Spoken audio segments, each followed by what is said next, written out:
It's not a coincidence when in all of these interviews with celebrities that are, The Rock, Kevin Hart, these hyper successful men, if you ask them what time they wake up, they all wake up early. That is because the wisdom of God yields blessings no matter who is following them. Just as the consequences of God yield curses no matter who is breaking them. Now, you are not saved by works of the law. So these people can be keeping plenty of God's laws and they will ultimately end up in the lake of fire if they're not saved. And you can break all of God's laws, and if you are saved, you will receive eternal life.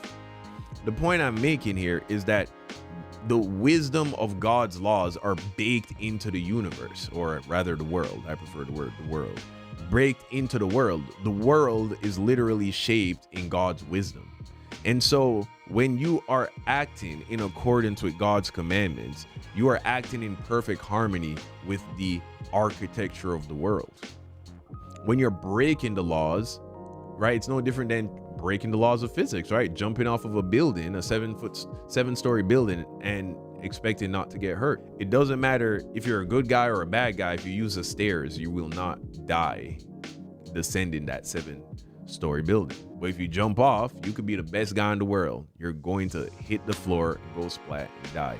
This is the point I'm making. This is why even people who live lives that are ignorant of God or far from God, they still reap blessings by following God's laws, whether they do it consciously or unconsciously.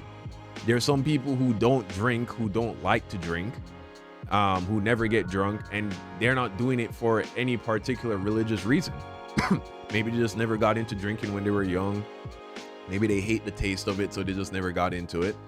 They're reaping blessings of being, a part of that percentage of Americans that are constantly sober. Your life is just going to go better if you're a sober person. That's just a fact.